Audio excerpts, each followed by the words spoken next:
ॐ सहनाववतु सहनौ भुनक्तु सह वीर्यं करवावहै तेजस्विनावधीतमस्तु मा विद्विषावहै। ॐ शान्ति शान्ति शान्तिः। शङ्करं शङ्कराचार्यं केशवं बादरायणं सूत्रभाष्यकृतौ वन्दे भगवन्तौ पुनः पुनः। ईश्वरो गुरुरात्मेति मूर्तिभेदविभागिने व्योमवद्व्याप्तदेहाय दक्षिणामूर्तये नमः। ॐ शान्ति शान्ति शान्तिः। कृष्ण यजुर्वेद की कठोपनिषद शाखा की, एक कठोपनिषद पे हम कठ शाखा की कठोपनिषद है, हम लोग इसका अध्ययन करने के लिए आरंभ किए हैं। देखिए 1180 शाखाओं में 21 शाखाएं तो ऋग्वेद की हैं और यजुर्वेद की 109 शाखाएं हैं, सामवेद की 1000 शाखाएं और अथर्ववेद की 50 शाखाएं, कुल मिलाकर के 1180 शाखाएं होती हैं। तो कल बता दिया था कुछ बातें। यहाँ कल विचार आया कि शुरू में थोड़ा आचार्य कौन है, उसका श्रोता कौन है, इसको बता दिए और ये आक्षेप किए कि 1000 तो उपनिषद की वृत्ति का आरंभ, व्याख्या का आरंभ करने की आवश्यकता नहीं है, क्योंकि सभी प्राणी जो है कामनाओं से विशिष्ट है, परांगमुख है, इसलिए विशिष्ट अधिकारी का निरूपण मिलेगा ही नहीं, कोई मिलेगा ही नहीं। और बंधन जो है सत्य है, कर्म से ही निवृत्त हो जाए, तो इसलिए ब्रह्म विद्या की क्या आवश्यकता है। इस तरह से यहाँ उपनिषद शब्द के निर्वचन के द्वारा विशिष्ट अधिकारी इत्यादि का प्रदर्शन करके ग्रंथ में भी विशिष्ट अधिकारी मिलेंगे, इसलिए बताया कि हर एक व्यक्ति रागी है ऐसा नहीं कह सकते, कि बहुत से भी कुछ लोग ऐसे हैं मुमुक्षु भी हैं, विषय में सहिष्णुत्व आदि दोष को देख करके विषय क्षीण होने वाले हैं, इंद्रियों की शक्ति को नष्ट करने वाले हैं, वासना को बढ़ाने वाले हैं, तो पराधीन सुख जान करके जो स्वाधीन सुख चाहते हैं ऐसे मुमुक्षु लोग शास्त्रीय जो है साधना करेंगे, आत्मज्ञान की प्राप्ति के लिए गुरु की सन्निधि में जा करके साधना करते हैं। इसलिए ऐसी बात नहीं कि अधिकारी की प्राप्ति नहीं होगी। तो उपनिषद शब्द का अर्थ बताते हुए तो एक विसरण, यानी यहाँ विसरण का अर्थ लिए विनाश, विनाश अर्थ ले करके व्याख्या भगवान भाष्यकार कर दिए। और एक अर्थ शिथिलता भी है, जो कि यहाँ पे अवसादन शब्द से लेंगे, अवसादन अर्थ शिथिलता लेंगे, और गति अर्थ, उन दोनों अर्थों को भी यहाँ सामंजस्य दिखा रहे हैं। देखिए टीका में पेज नंबर 3 से चल रहा है। गत्यर्थम आदाय, गति अर्थ को ले करके अब यहाँ व्याख्या करना आरंभ कर रहे हैं। पूर्वोक्त विशेषणान मुमुक्षुन वा परं ब्रह्म गमयति इति ब्रह्म गमयित्रित्वेन योगात् ब्रह्म विद्या उपनिषद।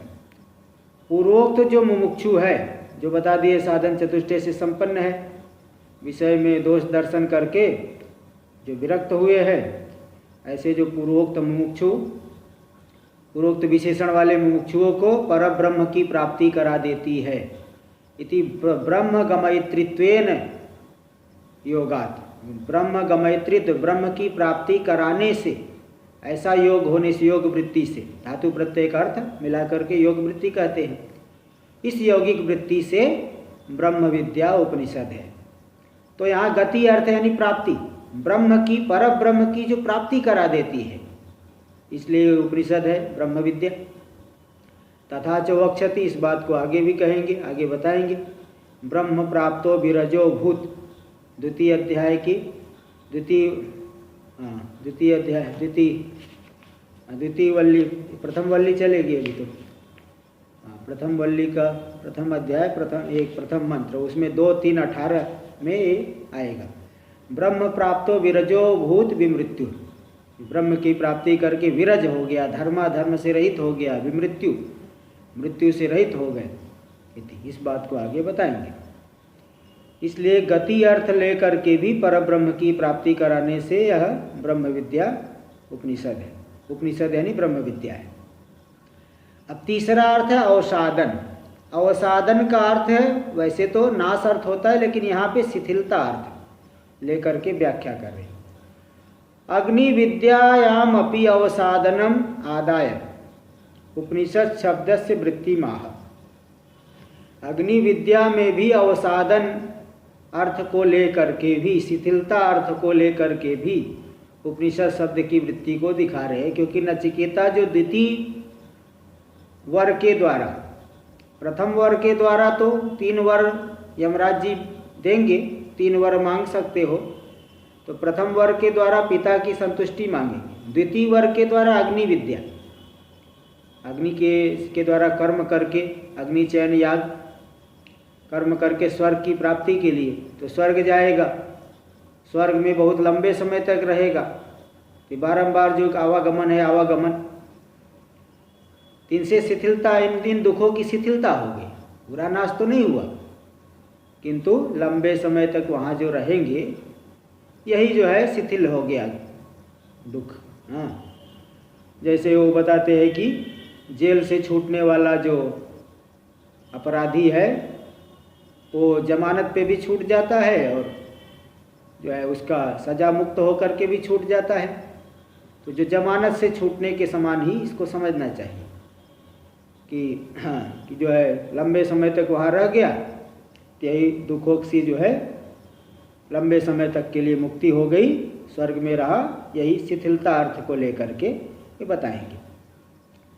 तो वही अग्नि विद्यायाम अपि अवसादनम आदाय, अवसादन अर्थ को लेकर के अग्नि विद्या में भी उपनिषद शब्द की वृत्ति है। उपनिषद शब्द वहाँ पे भी घट जाएगा, इसको दिखा रहे। लोकादिर ब्रह्मज्ञो यो अग्नि, जो लोकों की आदि है, कारण है, विराट अग्नि, हिरण्यगर्भ से अभिन्न विराट अग्नि, जो ब्रह्मज्ञ पर ब्रह्म से, हिरण्यगर्भ से, अच्छा हिरण्य है, विराट को लेना है, विराट अग्नि, तो जो पर हिरण्यगर्भ से उत्पन्न है, और ऐसी जो अग्नि विराट अग्नि है, और जो ज्ञानी है, सर्वज्ञ है, ब्रह्मजश्च ज्ञश्च, ब्रह्मज्ञ, ब्रह्म से जो उत्पन्न हुए है, सर्वज्ञ है। ऐसी जो लोकादि जो अग्नि है, लोकों का कारण अग्नि, विराट अग्नि, तद विषय विद्या, तद विषय की विद्या जो है द्वितीयेन वरेण प्रार्थमानाया, द्वितीय वर के द्वारा जो नचिकेता प्रार्थना करेंगे, तो वह विद्या, प्रार्थमान विद्या स्वर्गलोक फल प्राप्ति हेतुत्वेन, स्वर्गलोक प्राप्ति का हेतु है। वह हेतु होने से लंबे समय तक स्वर्ग में रहेंगे। तो गर्भवास जन्म जरादि उपद्रव वृंदस्य, बारंबार यहाँ तो मृत्यु लोक में 100 साल में के अंदर 80 साल 90 साल इसी में मर जाएगा, फिर गर्भवास आदि मिलेगा, अथवा अन्य कीट पतंग आदि हो तो जल्दी जल्दी मरेंगे, पैदा होंगे। तो गर्भवास जन्म जरादि उपद्रव वृंदस्य, गर्भवास जन्म जरा आदि से अन्य रोग आदि उपद्रव समुदाय का लोकांतरे पौना पुण्येन प्रवृत्ते, जो लोकांतर में बारंबार प्रवृत्त हो रहा है अन्य लोक में, उसका प्रवृत्त आशा अवसादित्वेन, उसको शिथिल करने, शैथिल्यापादन, शिथिलता का आपादन कराकर, ये मतलब वही लंबे समय तक रहेगा। यहाँ तो बारंबार हो रहा है, वहाँ उतना नहीं है। तो इस शैथिल्यापादन धातुअर्थ योगात, इस प्रकार के धातु अर्थ को लेकर के, शिथिलता रूपी धातु अर्थ को लेकर के अग्नि विद्यापि उपनिषद इति उच्यते। अग्नि विद्या भी उपनिषद शब्द से कही जा रही है। तो शिथिलता अर्थ लेकर के लेंगे। तथा च वक्षति स्वर्गलोकामृतत्वं भजन्ते इत्यादि। स्वर्गलोका, स्वर्गो लोको येषां, जो लोग स्वर्ग की प्राप्ति करेंगे ऐसे यजमान अमृतत्व को की प्राप्ति कर लेते। अमृतत्व तो सापेक्ष अमृतत्व, निरतिशय नहीं, सातिशय अमृतत्व। इसलिए शिथिलता यहाँ अर्थ दिया, निवृत्ति नहीं है, आत्यंतिक बाद नहीं, बल्कि शिथिलता अर्थ लिया गया। टीका में देखिए, भूरादि लोकानाम आदि, भू आदि जो लोक है इनका जो आदि है कारण प्रथम जो ब्रह्मण, प्रथम जब ब्रह्म हो गया हिरण्यगर्भ, 9 नंबर टिप्पणी में दे दिए ब्रह्मणो हिरण्यगर्भात्। प्रथम जब ब्रह्म जो हिरण्यगर्भ है उनसे, उस हिरण्यगर्भ से जो उत्पन्न है विराट अग्नि ब्रह्मज, इसलिए हो गया ब्रह्मज। और सैव जानाति ज्ञ, वो ज्ञानी है, सर्वज्ञ है, इसलिए ज्ञ हो गए। तो जो विराट अग्नि है उनकी उन तत्संबंधी जो है विद्या के द्वारा याग आदि करके स्वर्ग आदि की प्राप्ति करेंगे, लंबे समय तक रहेंगे। सापेक्ष अमृतत्व शिथिलता अर्थ को दिखाने के लिए, मुख्य तो अमृतत्व नहीं, मुख्य अमृतत्व तो ज्ञान के द्वारा है, उसी का लंबी चर्चा चलेगी, लेकिन शुरुआत में थोड़ा सा ये सब भी बताएंगे। इसलिए वहाँ पे भी वो जो है उपनिषद का शिथिलता अर्थ लेकर के सामंजस्य घटा है। आगे देखिए, ननु उपनिषद शब्देन अध्येतारो ग्रंथम अपि अभिलभन्ति। बोले उपनिषद शब्द से जो ग्रंथ का अध्ययन करने वाले ग्रंथ को भी कथन करते हैं, अभिलाप करते हैं, वाणी प्रयोग करते हैं। देखो मैं कठोपनिषद पढ़ रहा हूँ, ईशावास्योपनिषद पढ़ रहा हूँ, केनोपनिषद पढ़ रहा हूँ, प्रश्नोपनिषद पढ़ रहा हूँ। ग्रंथ को भी तो उपनिषद शब्द से भी अध्ययन करने वाले कहते हैं। उपनिषदम अधीमहे अध्यापयामा इति च, मैं उपनिषद का अध्ययन करता हूँ, उपनिषद का अध्यापन करता हूँ, इस तरह से कहते हैं। इसलिए उपनिषद को भी तो उपनिषद ग्रंथ में भी उपनिषद शब्द हो जाएगा। तो एवं इति च एवं नए स दोष, फिर यहाँ सिद्धांती बता रहा है ये कोई दोष नहीं है। जब ये कोई दोष नहीं, क्यों? क्योंकि अविद्यादि संसार हेतु विसरणादे सात सदी धात्वर्थ से ग्रंथ मात्रे असंभवात। देखो अविद्यादि जो संसार का हेतु, अविद्या काम कर्म आदि जो संसार का हेतु है, तो उसके विसरण, अविद्यादि संसार का जो हेतु है उसके विसरण आदि, विसरण यानी विनाश, अवसाधन यानी शिथिलता यहाँ पे लिए है, और गति यानी प्राप्ति। वो विसरण आदि जो सदी धातु अर्थ से, सद धातु का अर्थ है, तीनों अर्थ ग्रंथ मात्रे असंभवात, ग्रंथ मात्र में वह अर्थ संभव नहीं है। ग्रंथ मात्र में विसरण की संसार के हेतु अज्ञान का ग्रंथ नाश कर देगा, ग्रंथ जो है हटा देगा, वो ग्रंथ मात्र में संभव नहीं है। विद्यायाम च संभवा, विद्या में संभव है, इसलिए ग्रंथ में गौण रूप से कहा जा रहा है और विद्या में मुख्य रूप से। ग्रंथस्यापि तादर्थे न तच्छब्दत्वोपपत्ति है, ग्रंथ भी उस विद्या की प्राप्ति का उपाय होने से उपनिषद शब्द का प्रयोग उसके लिए हो सकता है, संभव है। जैसे आयुर्वय घृतम इत्यादिवत उदाहरण आता, एक घी तो आयु है, आयु, घी खाने से आयु बढ़ती है, तो कहा दिए कि घी तो आयु है, आयु मतलब आयु का हेतु है, तो भी घी को आयु कह दिए। ऐसे ही ग्रंथ अध्ययन करेंगे तो ब्रह्म विद्या की उत्पत्ति होगी, तो ब्रह्म विद्या की उत्पत्ति का हेतु होने से ग्रंथ को भी उपनिषद शब्द से कह दिया गया। तस्मात् विद्या इत्यादिवत, जैसे द्वारपाल को राजा कह देते हैं, भाई मेरे लिए तो तुम ही राजा, मतलब वो राजा तक पहुंचाता है, इसलिए उसको राजा कह देते हैं। तस्मात् विद्यायां मुख्यया वृत्त्योपनिषद शब्दो वर्तते ग्रंथे तु भक्त्या इति, इसलिए ब्रह्म विद्या में उपनिषद शब्द मुख्य वृत्ति से, प्रधान वृत्ति से है ना, वो वर्तमान है। यानी मुख्य वृत्ति से उपनिषद शब्द ब्रह्म विद्या का प्रतिपादन करता है। और ग्रंथे तो भक्त्या, भक्ति मतलब गौण वृत्ति के द्वारा, उपचार गौण प्रयोग के द्वारा ग्रंथ में लक्षणा से ग्रंथ में भी कह दिया जाता है। टीका में देखिए, ग्रंथे तु भक्त्या, भक्ति से उपचार से, इति उपचारेण उपनिषद शब्द प्रयोग इत्यर्थ, उपचार के द्वारा। हाँ देखो 3 नंबर टिप्पणी में दे दिए, उपचारण थी सहचरणादि निमित्तेन अतद्भावे तद्वद अभिधानम उपचार। सहचरण आदि निमित्त से को लेकर के अतद्भावे तद्वद अभिधानम, जो अतद्भाव, तद्भाव नहीं, तद्भाव से युक्त नहीं है, उसमें तद्वत का कथन कर देना। जैसे बालक को कह देते शेर, उसमें सादृश्य सहचरण आदि, सहचर साथ में रहता है, आदि से सादृश्य है अथवा उसका हेतु है।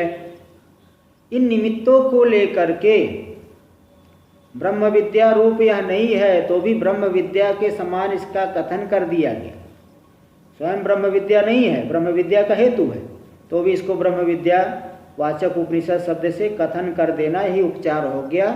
जैसे जो बालक शेर नहीं है, इसमें सादृश्य को लेकर के कि ये तो शेर है लड़का, तो उपचार हो गया, गौण प्रयोग हो गया लक्षणा के द्वारा, लक्षणया इति, लक्षणावृत्ति के द्वारा उपचार मतलब कुल मिलाकर के लक्षणया इति यावत, निष्पन्न अर्थ निकला कि लक्षणावृत्ति के द्वारा वह हो गया।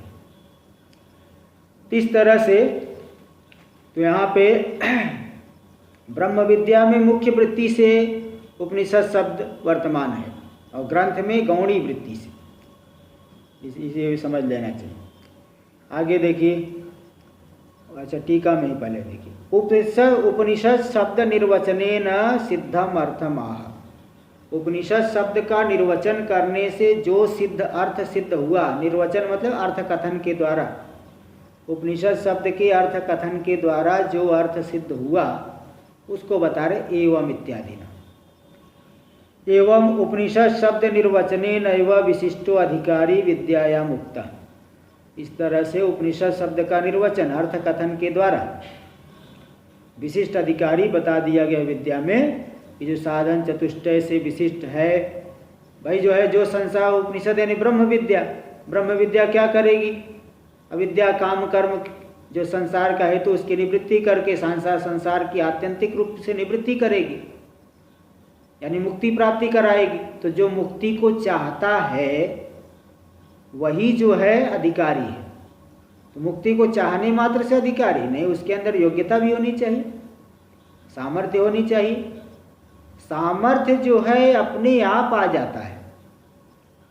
जैसे याग करे, शास्त्र में मीमांसा आदि ग्रंथों में याग करे, याग करे मतलब कौन याग करे? जिसके अंदर सामर्थ्य है वही याग करे।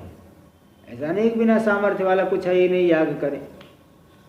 इसी प्रकार साधना करो, करो मतलब तुम्हारे अंदर सामर्थ्य है, तुम इस साधना को कर सकते हो।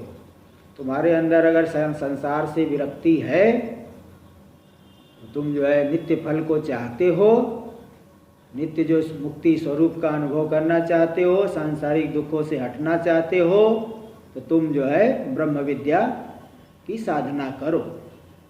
तो यहाँ मतलब योग्यता अपने आप आ गई। तो जो मुक्ति को चाहता है यानी योग्य पुरुष, सामर्थ्य से विशिष्ट, साधन चतुष्टय संपत्ति से युक्त, ऐसा व्यक्ति इसका अधिकारी अपने आप इस उपनिषद शब्द के निर्वचन के द्वारा ही विशिष्ट अधिकारी विद्या में कह दिया गया। विषयश्च विशिष्टोक्त, विषय भी इसका विशिष्ट बता दिया गया। जीव ब्रह्म की एकता। उक्तो विद्या या किसका विषय? विद्या का विषय। विद्या विषयश्च विशिष्टा उक्त, क्या है इस विद्या का विषय? परम ब्रह्म प्रत्यगात्म भूतम, जो परम ब्रह्म है, प्रत्यगात जो प्रत्यक्ष आत्मा जी के स्वरूप भूत है, जीवात्मा का स्वरूप भूत है, सर्वांतर आत्मा स्वरूप भूत है, ऐसा परम ब्रह्म ही इस विद्या का विषय बन गया। मतलब जीव से अभिन्न ब्रह्म, प्रत्यगात्मा से अभिन्न ब्रह्म, यही इस ब्रह्म विद्या का विषय, यानी जीव ब्रह्म की एकता। प्रयोजनम चास्या उपनिषद, इस उपनिषद का प्रयोजन क्या है? तो आत्यंतिकी संसार निवृत्तिर ब्रह्म प्राप्ति लक्षण, आत्यंतिक रूप से सदा सदा के लिए संसार की निवृत्ति मतलब ब्रह्म की प्राप्ति। स्वरूपभूत ब्रह्म का अनुभव कर लिया, अज्ञान नष्ट हो गया, अज्ञान के नाश से संसार की सदा सदा के लिए निवृत्ति हो गई। यही इस उपनिषद का प्रयोजन है। देखो टीका में दे दिए, आत्यंतिकी निदान निवृत्त्या निवृत्तिर विवक्षिता। आत्यंतिक पद दे देने से निदान यानी मूल कारण, संसार का मूल कारण है, आदि कारण है अज्ञान। उस अज्ञान की निवृत्ति से संसार की आत्यंतिक निवृत्ति हो जाना, यही जो है इस उपनिषद का प्रयोजन है। अब निदान कौन है? देखो निदान दे रहे टीका में आगे, निदानम च अन्वय व्यतिरेक शास्त्र न्यायेभ्यः संसारस्य आत्मैकत्वा विद्या। अन्वय व्यतिरेक आदि जो शास्त्रीय न्याय है, अन्वय व्यतिरेक और शास्त्र और न्याय, युक्ति यानी अनुमान। देखो अन्वय व्यतिरेक क्या है? 5 नंबर टिप्पणी में तीनों बातें दिखाए। अन्वय व्यतिरेक, शास्त्र और युक्ति, इन तीनों के द्वारा संसार का मूल कारण आत्मा का ज्ञान ही है। देखिए दे रहे 5 नंबर टिप्पणी में, अन्वयति अविद्या सत्वे संसार सत्वम तदभावे तदभाव। अज्ञान होने पर संसार की सत्ता है, अज्ञान का अभाव होने पर संसार का अभाव है। इति अन्वय व्यतिरेकाभ्याम च विद्वद अनुभवं विवक्षति। इस तरह से अन्वय व्यतिरेक के द्वारा विद्वानों का अनुभव भी कहना चाहते हैं कि भाई विद्वानों का अनुभव होता है कि संसार है ही नहीं, पहले मैं संसार मुझे मालूम पड़ रहा है लेकिन वास्तव में है ही नहीं, अज्ञान से ही सब हो रहा था। इस तरह से अन्वय व्यतिरेक के द्वारा जो सिद्ध हो गया, विद्वान का अनुभव यहाँ बता दिया गया, तो अज्ञान ही मूल कारण है। और शास्त्र क्या है? अनिशया सोचति मुह्यमान, ये मुंडक में आया है। समाने वृक्षे पुरुषो निमग्नो अनिशया सोचति मुह्यमान जुष्टम यदा पश्यत्यन्यमीश मत्स्य महिमानम इति वीत शोक। अनिशया देखो, समाने वृक्षे पुरुषो निमग्नो, मुंडक में वही बताया, एक शरीर रूपी वृक्ष में 2 पक्षी है, एक कर्म फल का भोग कर रहा है, दूसरा केवल देख रहा है। तो इसी समान एक ही शरीर रूपी वृक्ष में एक ईश्वर और जीव, ईश्वर साक्षी भाव में है और जीव जो है इसमें लिप्त है, शरीर आदि से विशिष्ट अपने को मानता है, सुखी दुखी होता है। तो समान शरीर रूपी वृक्ष में निमग्न होकर के, संसार में तादात्म्य करके, डूब करके, अनिशया सामर्थ्य से रहित होकर के, सोचत मुह्यमान, बारंबार मोहित होकर के शोक करते रहता है। अज्ञान से देखो, आवरण और विक्षेप शक्ति वहाँ दोनों बताए हैं। अज्ञान के द्वारा ही वह संसार की प्राप्ति कर रहा है। ये शास्त्र हो गया, शास्त्र वाक्य हो गया। और न्याय यानी युक्ति। युक्ति क्या है? जगन मिथ्या दृश्यत्वा शुक्ति रूप्यवत। संसार मिथ्या है क्योंकि दृश्य है, जो जो दृश्य होता है वह मिथ्या होता है। जैसे सीपी में दिखने वाला रजत, सुक्ति में दिखने वाला रजत, और मिथ्यात्वाच मिथ्या ज्ञान। अब मिथ्या है तो अज्ञान के द्वारा किया गया, सत्य होता तो ज्ञान से निवृत्ति नहीं हो सकती है। भाई जान लेने से असली सर्प नहीं हटेगा। इसी प्रकार अगर ये सत्य होता तो ज्ञान मात्र से निवृत्ति नहीं होती, इसलिए मिथ्या होने से अज्ञान के द्वारा किया गया है। तद्वदेव इत्यादि रूपा, जैसे सुक्ति रजत है ना, मिथ्या होने से अज्ञान का कार्य है, ये सिद्ध हुआ। उसी प्रकार यह संसार भी अज्ञान का कार्य है। तो निदानम च अन्वय व्यतिरेक शास्त्र न्यायेभ्य संसारस्य आत्मैकत्वा विद्या। अन्वय व्यतिरेक शास्त्र और युक्तियों के द्वारा क्या सिद्ध हो रहा है? संसार का मूल कारण कौन है? आत्मैकत्वा विद्या। आत्मा की एकत्व विषयक अविद्या, यानी आत्मा के ब्रह्म के साथ अपनी एकता को नहीं जानता, तभी जो है अग्रहण से अन्यथा ग्रहण, शरीर आदि में आत्मभाव होकर के संसार में दुख की प्राप्ति करता है। तो आत्मेकत्व विषयक अविद्या, यही है संसार का मूल निदान। साच न कर्मणा विनिवर्तते, यह जो अज्ञान है कर्मों के द्वारा विनिवृत्त नहीं होता है, कर्मों से हटेगा नहीं। अतो विद्या प्रयोजन, इसलिए विद्या की प्राप्ति करना ये सार्थक है, विद्या की प्राप्ति आवश्यक है, कर्मों से अज्ञान की निवृत्ति नहीं हो सकती। इसलिए अतो विद्या प्रयोजनेन साध्य साधन लक्षण संबंध, विद्या का प्रयोजन यानी जो मुक्ति है उसके साथ इस विद्या का साध्य साधन लक्षण संबंध है। प्रयोजन हो गया साध्य और साधन हो गई ब्रह्म विद्या, इन दोनों में कार्य कारण भाव साध्य साधन भाव, ये प्रयोजन संबंध सिद्ध हो गया। देख लीजिए भाष्य में, संबंधश्चैवं भूत प्रयोजनेन उक्त, प्रयोजन के साथ विद्या का ये जो है साध्य साधन रूपी संबंध, और ग्रंथ और ब्रह्म विद्या का प्रतिपाद्य प्रतिपादक भाव संबंध। तो इस तरह से चारों बातें सिद्ध हो गई। जो साधन, जो अनुबंध चतुष्टय इसको बोलते हैं। कोई भी ग्रंथ उठाओगे, इस ग्रंथ का विषय क्या है ये व्यक्ति जानना चाहिए। विषय ही नहीं मालूम पड़ेगा तो क्यों ग्रंथ का अध्ययन करेगा। इसलिए संबंध, अधिकारी, विषय, प्रयोजन, ये अनुबंध चतुष्टय का ज्ञान होना चाहिए। भाई इस ग्रंथ को पढ़ने का हम अधिकारी है कि नहीं, बिना अधिकारी नहीं है, पढ़ेगा। हाँ, कोई साधन है ही नहीं, विवेक नहीं, वैराग्य नहीं, पढ़ने से तो अक्षर ज्ञान जरूर हो जाएगा, लेकिन इससे लाभ नहीं मिलेगा। वास्तविक लाभ तो विवेकी व्यक्ति को ही होगा, विरक्त को ही होगा।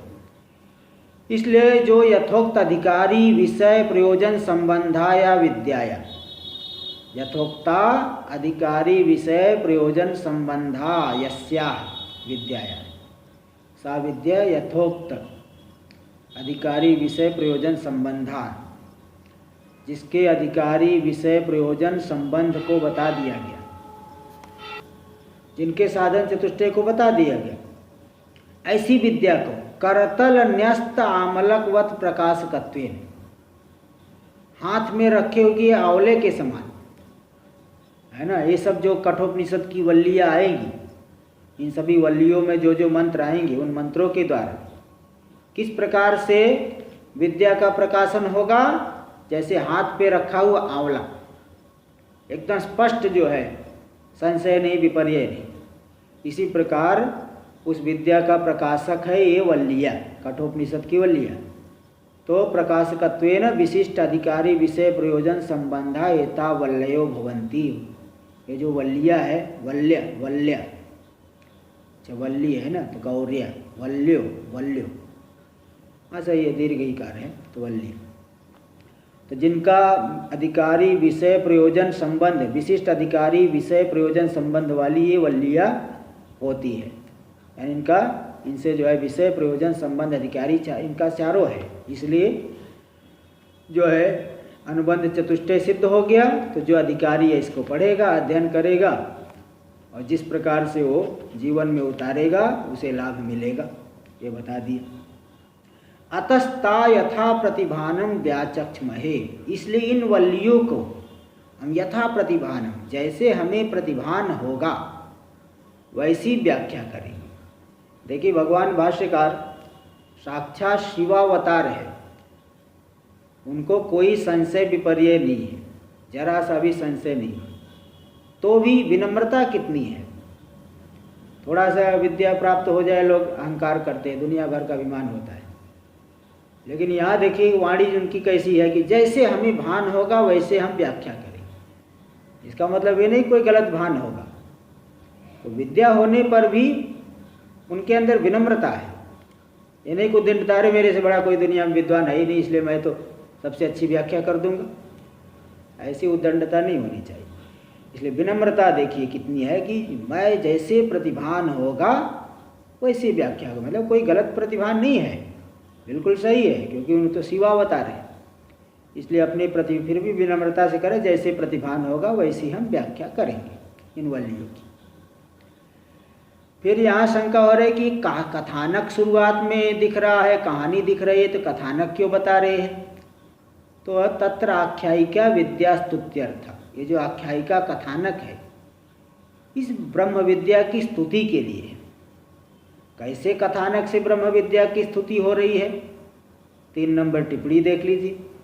विद्या स्तुत्यर्थ यमेन दिव्य भोगादिभि प्रलोभ्यमानोपि नचिकेता विद्यार्थमेव तान अजहात।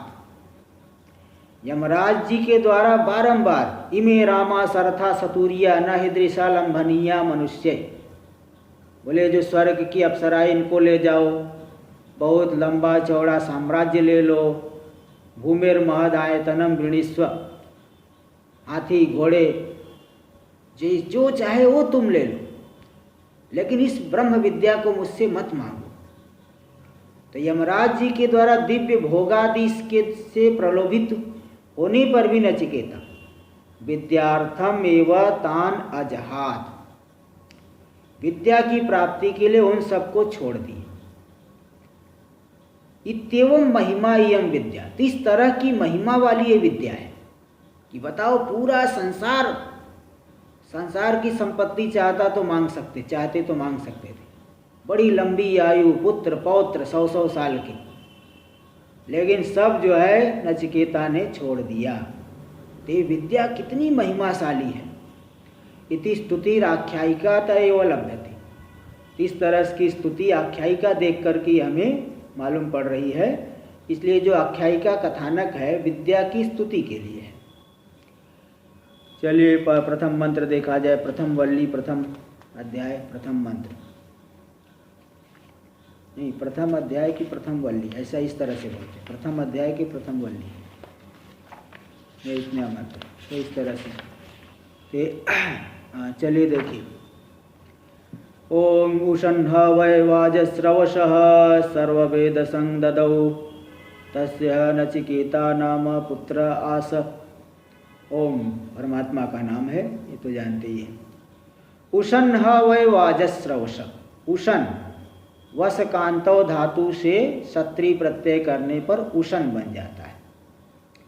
वस कांतो, कांति मतलब इच्छा, तो उषण यानी इच्छा करते हुए। वाजस्रवस, वाजस्रवस, वाजस्रवा के पुत्र है वाजस्रवश, वाजस्रवश श्रवस यानी उद्दालक। अच्छा वाजस्रवस, नचिकेता जो है उद्दालक नहीं, तो वाजस्रवस, उनके पिता का नाम था वाजस्रवा, वाजस्रवा के पुत्र है वाजस्रवस। तो वाजस्रवा, वाज यहाँ बताएंगे कि वाजम यानी अन्नम, अन्न निमित्तक कीर्ति है जिनकी, यानी अन्नदान बहुत ज़्यादा करते हैं तो उन अन्न को लेकर के कीर्ति हो गई। तो वाज यानी अन्नम, अन्न निमित्तक, श्रव यानी कीर्ति है जिनकी। तो ऐसे थे वाजस्रवा, और उनके पुत्र का नाम है वाजस्रवश, और उनका भी पुत्र है नचिकेता। ते जो वाजस्रवश थे, वाजस्रवश अदंत कहोगे तो पुत्र हुआ, और वाजस्रवा बोलोगे तो इनके पिता का नाम था। वाजस्रवा पिता थे और उनके पुत्र है वाजस्रवस, जो यहाँ शब्द दिया हुआ है। तो वाजस्रवा के पुत्र वाजस्रवश, उन्होंने उषण यानी कामना करते हुए, उषण ह वह प्रसिद्धि अर्थ में, ऐसा प्रसिद्ध पूर्व में घटना घटी थी कि वाजस्रवश कामना करते हुए याग किए। सर्ववेदसम ददौ, संपूर्ण धन को ऋत्विकों के लिए दे दिए, क्योंकि एक सर्वमेधस याग होता है। सर्वमेधस याग में पूरी संपत्ति देनी पड़ती है। अब पूरी संपत्ति दे देंगे तो फिर बाबा बच्चे पत्नी आदि क्या खाएंगे? बोले जितना उनको आवश्यक है केवल उतना रख करके बाकी पूरा दे देना है। तो संपूर्ण धन की दक्षिणा उन्होंने ऋत्विकों के लिए दे दी, क्योंकि कामना है स्वर्ग की प्राप्ति चाहते हुए। देखिए याग का अधिकारी कौन है? जैसे बता दिया कि वेदांत का अधिकारी है साधन चतुष्टय संपन्न।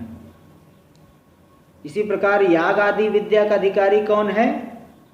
तो बताया यहाँ पे अर्थी समर्थो विद्वान अपरियुदस्त। जिसके अंदर कामना है, और केवल कामना नहीं, सामर्थ्य भी होना चाहिए। धन धान्य आदि संपन्न विद्वान हो, यज्ञोपवीत हो, गुरुकुल अध्ययन किया हुआ, और अपरिदस्त मतलब कोई विकलांग आदि न हो, निषिद्ध न किया गया, जिसका शास्त्र के द्वारा निषेध न किया गया। तो अर्थी समर्थ विद्वान अपरिदस्त याग विद्या का अर्थी मतलब कामी, फल चाहने वाला हो, फल चाहेगा तभी याग करेगा। तो उसन यानी कामना करते हुए, किसकी कामना करते हुए? फल की कामना करते हुए, मुझे स्वर्ग की प्राप्ति हो, ऐसी कामना करते हुए वाजश्रवा के जो पुत्र थे वाजश्रवश, उन्होंने संपूर्ण धन की दक्षिणा ऋत्विकों को दे दी। देना तो था, लेकिन वो ऐसे बताएंगे पूरा तो नहीं दिए, वो बूढ़ी बूढ़ी गायों को दे दिए, विपरीत कर्म करने लगे। ऐसे जो यजमान थे वाजश्रवश, तस्य नचिकेता नाम पुत्र आस, उनका नचिकेता प्रसिद्ध है, नाम शब्द प्रसिद्धि अर्थ में प्रसिद्ध है। नचिकेता एक संज्ञा वाला पुत्र था, इसका नाम था नचिकेता, प्रसिद्ध, नाम प्रसिद्धि अर्थ में है, प्रसिद्ध नचिकेता ये रूपी पुत्र था उनका। इस तरह से प्रथम मंत्र हुआ। देखिए उषन, उषन यानी कामय मानो। उषन किसी का नाम नहीं समझना, ये नहीं समझ लेना उषन नाम के ब्राह्मण थे ऐसा भी कभी सुना हो। उषन नाम के ब्राह्मण नहीं, कामना करते हुए वाजश्रवश, वाजश्रवा के पुत्र वाजश्रवश।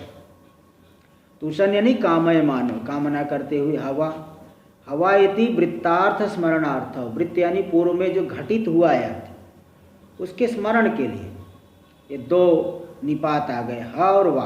पूर्व में ऐसी घटना घटी थी, प्रसिद्ध है, शास्त्र में आया है, तो स्मरण के लिए ये दोनों निपात है। निपातो, ये दोनों निपात अव्यय है। देखिए टीका में, वर्ष कांतौ इत्यस्य शत्रंतम रूपम उषन नीति। वर्ष कांतौ धातु है, कांति मतलब इच्छा, यहाँ कांति का अर्थ इच्छा लेना।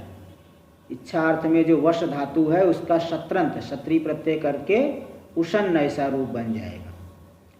ये 7 नंबर टिप्पणी में सूत्र भी दे दिए, ग्रहिज्य इत्यादि जो सूत्र है पूरा वो समझ लेना, यहाँ संक्षेप में दिए। तो उषन, तो आगे देखिए भाष्य में, वाजम अन्नम तद्दानादि निमित्तम श्रवयस्य। वाजम का, वाजम का अर्थ है अन्नम, और अन्नदानादि निमित्तक है श्रव, यानी कीर्ति जिसकी, सवाजश्रवा, अन्नदान निमित्तक जिनकी कीर्ति संसार में फैली वैसे है वाजश्रवा। अथवा रूढ़ितो वा, अथवा भले अन्नदान नहीं करते थे किंतु रूढ़ी उनका प्रसिद्ध नाम हो गया। जैसे कोई जो है पहलवान नहीं है तो, रेसलर नहीं है तो भी उसका नाम रख दिए पहलवान, तो रूढ़ी इसको बोलते, प्रसिद्धि हो गई। तो वाजश्रवा मतलब यौगिक वृत्ति दिखा दे कि अन्नदान निमित्तक उनकी कीर्ति थी, अथवा चलो रूढ़ी से ले लो, अन्नदान नहीं करते तो भी प्रसिद्ध उनका ये नाम है, ऐसा नाम उनका था, तो वाजश्रवा। ये वाजश्रवा हुए। वाह, तस्य अपत्यम वाजश्रवस, उस वाजश्रवा के पुत्र है वाजश्रवस। हाँ, किल विश्वजिता, विश्वजित याग के द्वारा इन्होंने यजन किया। विश्वजित याग ऐसा है कि उसमें पूरा धन देना पड़ेगा, उसका फल जो है स्वर्ग है, लेकिन पूरा धन उसमें देना पड़ेगा। देखो यहाँ 2 नंबर टिप्पणी में दिए हैं कि अच्छा आगे भाष्य में, सर्वमेधेन ईजे तत्फलम कामयमान। सर्वमेध रूपी याग के द्वारा, मेध का अर्थ होता है धन, संपूर्ण धन रूप धन वाले याग के द्वारा, जो कि विश्वजित नाम का याग, उसका नाम है विश्वजित याग, और संपूर्ण धन की दक्षिणा देनी पड़ती है। तो सर्वमेधेन ईजे, सर्व संपूर्ण दक्षिणा वाले याग के द्वारा ईजे यानी यजन किए। क्यों? क्योंकि तत्फलम कामयमान, उसके फल जो स्वर्ग की कामना करते हैं। देखिए 2 नंबर टिप्पणी में दे दी, उषन कामयमान तत्रापेक्षितम कर्म पदम, किसकी कामना करते हो? तो बोले तत्फलम, क्योंकि विश्वजित फलम स्वर्गम इत्यर्थ है, विश्वजित याग का फल है स्वर्ग। पुनः कामयमान इति पदम अन्वय प्रदर्शनार्थ, दोबारा कामयमान जो दे दिए अन्वय करने के लिए, किस तरह से उसके फल की कामना करते हुए, पहले तो केवल अर्थ बताए थे, यहाँ अन्वय दिखा दिए। टीका में देखिए, श्रवा यानी कीर्ति, श्रव शब्द का अर्थ कीर्ति है, निघंटु में आया है, 8 नंबर टिप्पणी में दे दिए है। सौ यश शब्द ये कीर्ति अर्थ में है, धन नाम धन के वाचक अर्थों में भी प्रयोग किए गए। सर्वमेधेन मतलब सर्वस्व दक्षिणेन, संपूर्ण दक्षिणा वाले याग के द्वारा ईजे यानी यजनम कृतवान, यजन किया, याग किया उन्होंने। अब आगे भाष्य में देख लीजिए। स तस्मिन् क्रतौ सर्ववेदसम सर्वस्वम धनम दत्तौ दत्तवान। विश्वजित याग में पूरा धन देना पड़ता है, तो संपूर्ण वेदस है, वेदस का अर्थ है धन, सर्वस्वम धनम, निघंटु में यही वेदस शब्द का भी अर्थ धन किया गया है। 4 नंबर टिप्पणी में तो आप देख सकते हैं थोड़ा सा। शांतो नपुंसक लिंगो वेदस शब्दों निरुक्तो घंटो, ये निरुक्त घंटो निघंटो, निरुक्त निघंटु में, निघंटु है वैदिक कोश में, तो धन के नामों में धनवाचक शब्दों में पढ़ा गया। मघम रेकण रिक्थम वेद, मघ रेकण रिक्थम और वेदस धन के नाम में प्रयोग किया गया। तो संपूर्ण जो धन रूपी, संपूर्ण धन वाले याग के द्वारा यजन किए, इसलिए उस क्रतु में संपूर्ण धन की दक्षिणा उन्होंने दे दी। दत्तौ यानी ददौ मतलब दत्तवान। तो तस्य यजमानस हो, जो वाजश्रवस नाम के यजमान थे, उनका अप्रसिद्ध अर्थ में नचिकेता नाम पुत्र किल आस बभूव, उनका एक नचिकेता नाम का पुत्र था, पुत्र हुए थे उस समय हुए थे बभूव। तब देखिए नचिकेता में क्या भी विलक्षणता थी, उन्होंने क्या किया। पुत्र तो थे, पुत्र तो बहुत ऋषियों के है, इसमें क्या है, पुत्र होने से क्या हो गया।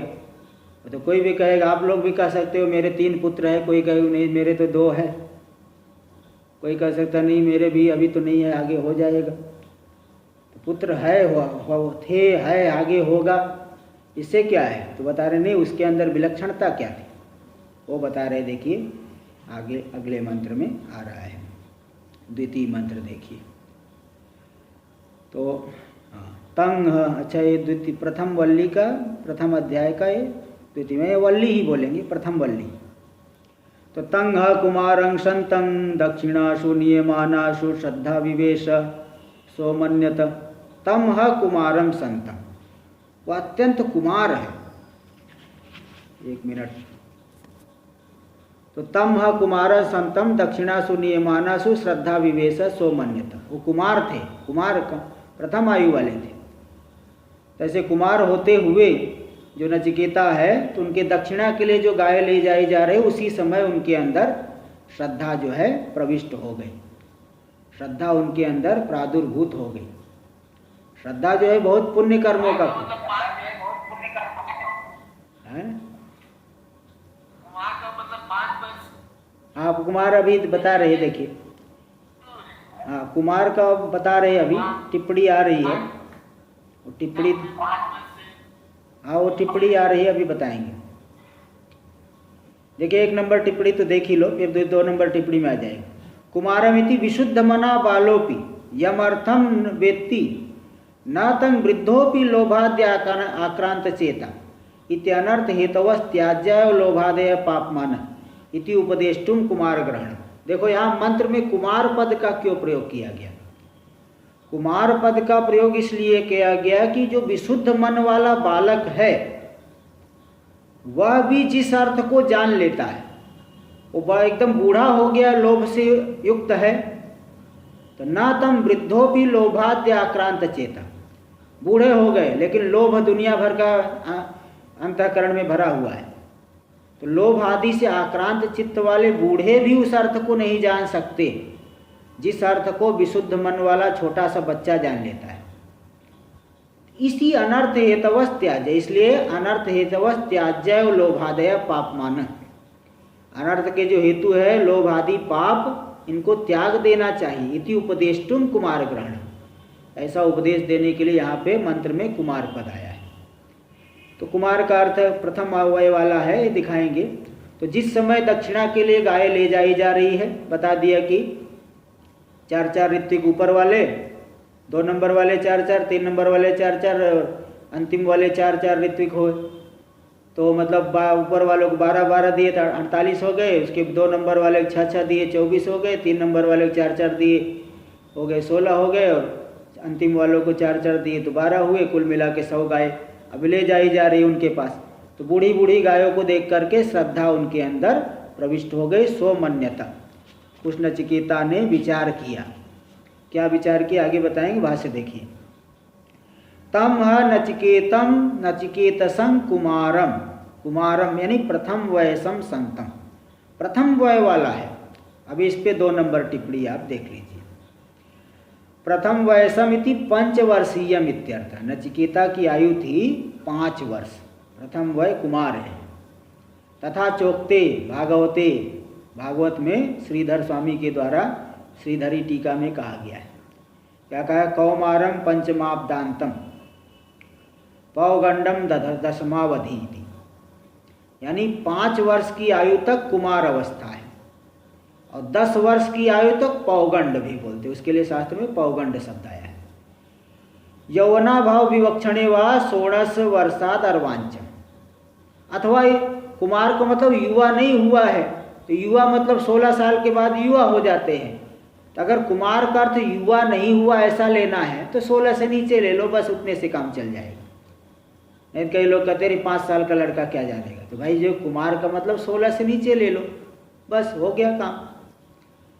तो वयांसी चत्वारी, तो 4 वय होते हैं, 4 वय होते। यद आहु क्योंकि अन्यत्र आया है।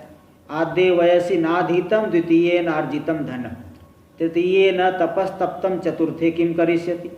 प्रथम आयु में अगर अध्ययन नहीं किए तो 25 साल तक की आयु रहती है। द्वितीय नार्जितम धनम, गृहस्थ आश्रम में जाना है और धन का अर्जन नहीं किए, क्या कर्म करोगे, नहीं कर पाओगे। तृतीय न तपस्तप्तम, तृतीय अवस्था में वानप्रस्थ आश्रम नहीं ग्रहण करके तप आदि नहीं किए तो चतुर्थे किम करिष्यति, चौथी अवस्था में क्या बिगाड़ लोगे, क्या कर लोगे। 75 साल के बाद में पहले से ही ये सब कुछ नहीं किए हो, शास्त्रीय प्रवृत्ति नहीं है, तो चौथी अवस्था में क्या कर लोगे। ये 4 मतलब अवस्थाएं आयु होती हैं। त्रीणी इति अन्य यदा हो, कुछ लोग कहते नहीं 3 होती है। जैसे मनुष्य की जो 100 साल की आयु उसमें 3 ही विभाग, अभी 4 विभाग करके बता दिए, 3 विभाग कुछ लोग कहते हैं। इसमें मनुस्मृति में आया, ये स्त्री के लिए आया। पिता रक्षति कौमारे, भर्ता रक्षति यौवने, पुत्रस्तु स्थाविरे भावे, न स्त्री स्वातंत्र्यम अर्हति। है ना, स्त्री की रक्षा जो है पहली आयु में तो पिता जो है उसकी रक्षा करेंगे, यानी जो स्त्री है युवावस्था से पहले तक की आयु तक पिता उनकी रक्षा करें कौमार अवस्था में। भर्ता रक्षति यौवने, भर्ता यानी पति, युवा स्त्री है तो उसकी रक्षा भर्ता पति करेंगे। अब पुत्रस्तु स्थाविरे भावे, स्थार बूढ़ी वृद्धा हो गई तो पुत्र उनकी रक्षा करेंगे। न स्त्री स्वातंत्र्यम अर्हति, स्वतंत्र रूप से नहीं रहने के योग्य नहीं है, क्योंकि स्वतंत्र रूप से रहेंगे तो कुछ अनिष्ट हो सकता है। इस तरह से इस मतलब इस श्लोक में क्या दिखाया मनुस्मृति में कि 3 आयु होती है। आयु में जितनी पूरी आयु उसकी 3 दशाएं होती है, तो यहाँ दिखाया। शतायुर्वय पुरुष इति दृष्टिया वयो विभागे, 100 साल की आयु शतायु पुरुष होता है, इस दृष्टि से वय का विभाग किया गया। उपचयापचय लक्षणे द्वे एव अवसी इति मते च, अथवा उपचय, अब 2 अवस्था होती है, उपचय और अपचय। जब तक वृद्धि हो रही उपचय, इसके बाद क्षीण होने लगे तो अपचय, तो 2 ही वय है। इति मते च युवा भी प्रथम वयास्य, इस मत में भी युवा मतलब प्रथम वय वाला, जब तक उपचय हो रहा है तब तक ऐसा हो सकता है। अतः इसलिए कह दिए कि भाष्य में दे रहे अप्रजनन, अप्राप्त प्रजनन शक्ति, उसको प्रजनन शक्ति प्राप्त नहीं है। बोले प्रजनन शक्ति तो नपुंसक को भी प्राप्त नहीं हो, तो 100 साल का होगा तो भी प्रजनन शक्ति नहीं प्राप्त हो पाएगी क्लीब को। देखो क्लीबोपी तथा, बोले नपुंसक भी तो ऐसा होता है, चाहे कितनी भी साल का हो जाए उसको तो प्रजनन शक्ति प्राप्त ही नहीं होगी, बच्चा नहीं पैदा कर सकता। अतः बालम है, बोले नहीं होगा, प्रजनन शक्ति प्राप्त नहीं का मतलब कोई नपुंसक नहीं है, वो बालक है, छोटा बच्चा है। देखिए भाष्य में, तो तम है नचिकेतसम कुमारम यानी प्रथम वयसम संतम, वो जो नचिकेता है वो प्रथम वायु वाला है। अप्राप्त प्रजनन शक्ति, प्रजनन शक्ति उनके अंदर सामर्थ्य, बालक संतान संतति जो है संतान पैदा करने का सामर्थ्य अभी नहीं प्राप्त हुआ है, यानी बालम है, बालक ही है। ऐसे उस कुमार नचिकेता में श्रद्धा यानी आस्तिक्य बुद्धि, गुरु वेदांत वाक्य शास्त्र वाक्यों में दृढ़ विश्वास जो श्रद्धा है, आस्तिक्य बुद्धि, जैसा शास्त्र में कहा गया वही सत्य है, ऐसी जो बुद्धि है उसी समय प्रविष्ट हो गई, जिस समय बूढ़ी बूढ़ी गायों को ले जा रहे पुरोहितों को देने के लिए, ऋत्विकों को देने के लिए। क्यों प्रविष्ट हुई? पितुर्हित काम प्रयुक्ता, पिता के हित की कामना से उस समय उनके अंदर श्रद्धा आ गई। आविर्वेश प्रविष्टवती। कस्मिन काले, किस काल में प्रविष्ट हुई? तो जिस काल में ऋत्विकभ्य सदस्येभ्यो दक्षिणासु नियमानास, ऋत्विक यानी जो याग में सदस्य है ऋत्विक लोग, पुरोहित लोग, उनके लिए दक्षिणा के रूप से जो गाय ले जाई जा रही, विभागेन उपनियमानास, विभाग रूप से जो ले जाई जा रही, दक्षिणार्थासु गोसु, दक्षिणा के लिए गो ले जाई जा रही है, स आविष्ट श्रद्धो, उसी समय तो श्रद्धा प्रविष्ट हुई। तो उस आविष्ट श्रद्धा वाला नचिकेता अमन्यता मतलब आलोचितवान है, विचार किया, पिता के हित का विचार किया। टीका में देखिए, सदस्य का मतलब क्या है? सदस्येभ्य, सदस्य का सदस्य यानी यज्ञ सभायाम ये अन्य मिलिता ब्राह्मणा, जो मिलित है ब्राह्मण समुचित है, 16 वहाँ है ऋत्विक, तेभ्य उनके लिए दक्षिणा देने के लिए जब गाय ले जाई जा रही तभी श्रद्धा प्रविष्ट हो गई। चलिए आगे हम लोग कल करेंगे। ओम सहनाववतु सहनौ भुनक्तु सह वीर्यं करवावहै तेजस्विनावधीतमस्तु मा विद्विषावहै। ओम शांति शांति शांति। शंकरं शंकराचार्यं केशवं बादरायणं सूत्रभाष्य कृतौ वंदे भगवन्तौ पुनः पुनः। ईश्वरो गुरुरात्मेति मूर्तिभेदविभागिने व्योमवद्व्याप्तदेहाय दक्षिणामूर्तये नमः। ओम शांति शांति शांति।